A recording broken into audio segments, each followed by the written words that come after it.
maestro dijo a sus discípulos, han oído que se dijo ojo por ojo, diente por diente. Yo en cambio les digo, no hagan frente al que los agravia. Al contrario, si alguien lo abofetea en la mejilla derecha, preséntale la otra. Al que quiera ponerte pleito, para quitarte la túnica, dale también la capa, y a quien te requiera para caminar una milla, acompáñale dos. A quien te pide, dale, y al que te pide prestado, no lo rehuyas. Evangelio según San Mateo, capítulo 5, versos 38 al 42. Jesucristo anuncia desde Galilea el Evangelio de la santidad. La nueva ley de Dios está basada en el amor.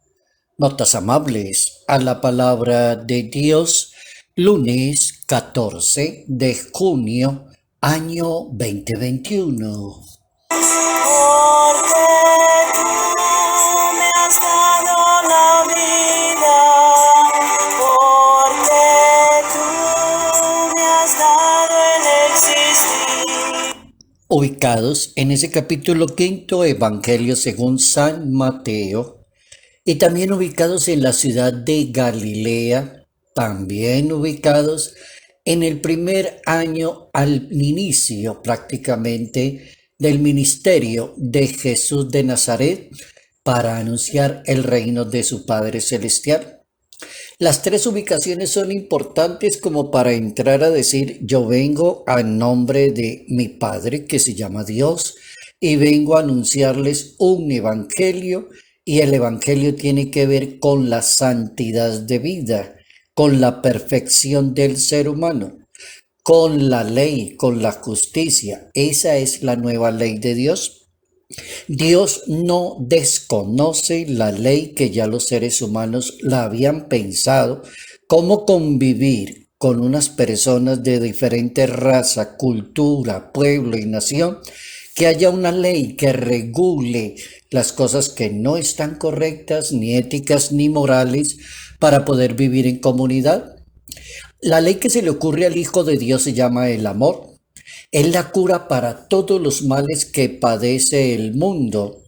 Y cuando uno habla del amor, está hablando también del remedio para la soledad, se llama el amor. Cuando uno habla de amor, está hablando del remedio para el abandono y la tristeza, que se llama el amor.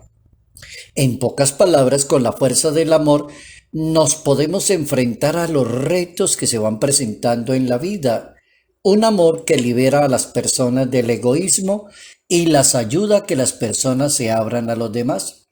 Así que si una persona no tiene esa cualidad de abrirse a los demás, de ser egoísta, orgulloso, solitario, prepotente, creer que los demás no tienen nada que aportarle a usted, este es el evangelio para ese tipo de persona. Invitarlo a entender, habéis oído que se dijo ojo por ojo, diente por diente, es decir, yo no le digo que usted se agarre con los demás, sino que al contrario planteé un sistema de vida a manera de antítesis, síntesis, tesis, así como tratando de verlo como lo planteó más o menos el gran filósofo Hegel, alemán, quien planteaba el pensamiento, va discurriendo entre la tesis, la antítesis y la síntesis. Aquí escuchamos a Jesucristo aplicando una antítesis. El método se llama antítesis, es decir, la más alta justicia del reino de Dios. La antítesis, es decir, expresa la idea opuesta, contraria, sin implicar que eso sea contradictorio. Es decir, no le está diciendo que eso sea contradictorio, le está diciendo de una idea contraria sacará una buena conclusión. Yo les digo, habéis oído que se dijo ojo por ojo, diente por diente. Ahí estaría la antítesis, una idea contraria. Yo les digo, la síntesis, no haga frente al que lo agravia, busque la paz, busque la buena relación con los demás. Esa es una manera de pensar, así que al estilo de Jesucristo, con el modelo de la antítesis, como presentando algo que entre comillas parece ser lo contrario, pero la invitación es a normalizar la relación con los demás. Hay ejemplos de las antítesis en la poesía, en la música, en la filosofía. Por ejemplo, algunos como tales: es tan corto el amor y es tan largo el olvido. Eso es una antítesis. Cuando quiero llorar no lloro. El amor es más hondo que el mar y puede llegar al cielo y seguir. Hay que mirar la rosa por su belleza y sus espinas también. Los niños van por el sol y las mujeres van por la luna. Ahí hay una manera de antítesis, de pensamiento que es hasta bien interesante. La persona que quiera profundizar sobre ese tema que a mí me parece tan interesante, tesis, antítesis y síntesis, Jesucristo plantea esta partecita de la antítesis. Ya en el siglo XVIII aparece un gran filósofo alemán, Hegel, y plantea algo que se llama la dialéctica hegeliana. Es decir, la manera de pensar en un proceso dialéctico, considerando así el pensamiento. Entonces, el primer ejemplo que se ocurre para entender la tesis que define la base, la afirmación. ¿Cuál es la base? Entonces el filósofo podría decir: la base es que los hijos le obedezcan a los padres. Esa sería la tesis. ¿Cuál es la antítesis? La antítesis, es decir, es lo que se enfrenta a la tesis. Sería la rebeldía de los hijos. Los hijos se vuelven rebeldes y no quieren obedecer a sus padres. O los hijos creen que sus padres no tienen nada que aportarles y están fuera de contexto. O las exigencias de los derechos de los trabajadores en una empresa, diría el filósofo. ¿Cuál es la síntesis? Es el proceso de superación, dice Hegel, de la contradicción de la antítesis, que parece ser una contradicción según Jesucristo. Entonces habría que ser la superación, sería la síntesis. La superación es esta que está diciendo aquí Jesucristo: no le haga mal a nadie. Si alguien lo abofetea, entonces no le siga, preséntele la otra, es decir, haga el bien siempre, haga lo justo y haga lo correcto, nunca devuelva mal por mal, diría más o menos a Jesucristo.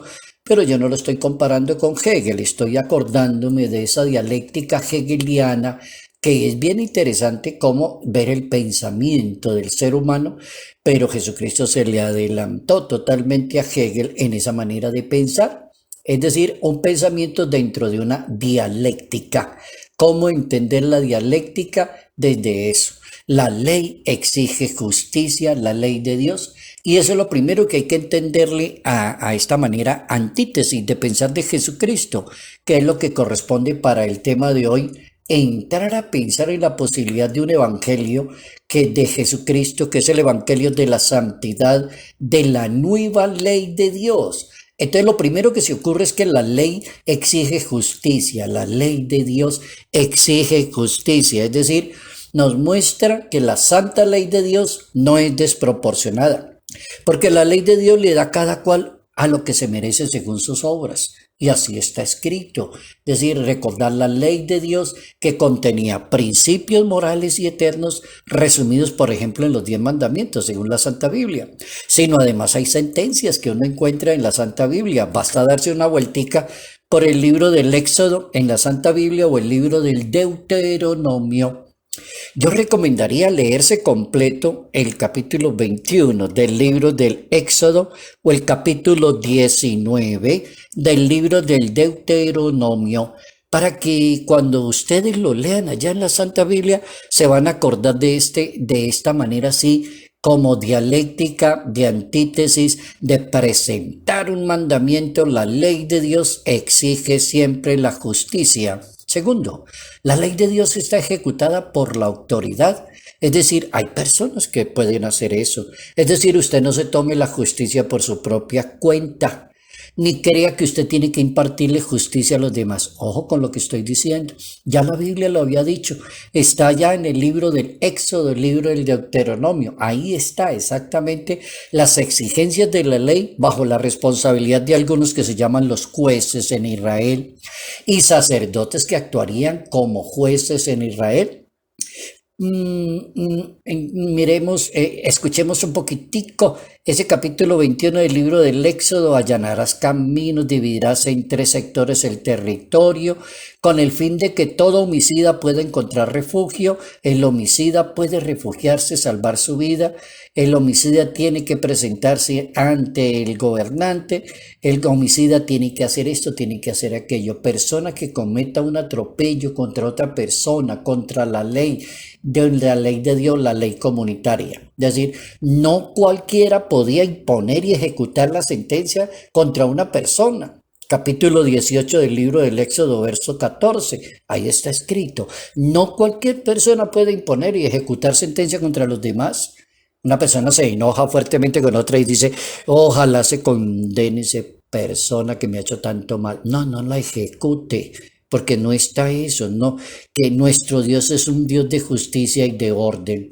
El Papa Emérito, en un Angelus Regina Cheli, el Papa Emérito Benedicto XVI decía que con esta parte del Evangelio es la carta magna de la Iglesia Católica y del cristianismo en toda la historia, los 21 siglos que llevamos de historia cristiana.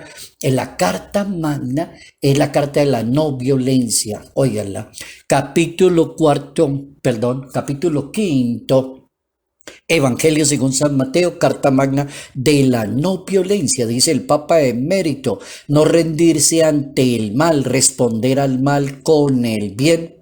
Leerse ese capítulo 12 de la carta del apóstol San Pablo a los romanos. Siempre hay que responder al mal con el bien. La no violencia es el comportamiento táctico para lograr una sociedad que deje de ser tan agresiva, tan humillante, buscando siempre el mal, la revolución, lastimar a los demás. En la ley de Dios, amar a los enemigos constituye el núcleo de la revolución cristiana. Oigan esa frase tan revolucionaria. Es del Papa Emérito Benedicto XVI.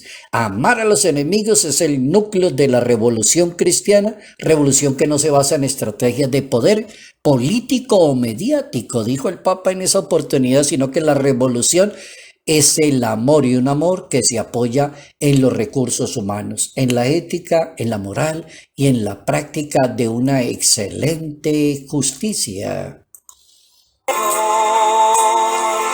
Mi pensamiento eres tú, Señor. Mi pensamiento eres tú, Señor. Salud, paz y bendición. Bendición en el nombre del Padre, del Hijo y del Espíritu Santo. Padre Jairo Yate Ramírez, Arquidiócesis de Ibagué.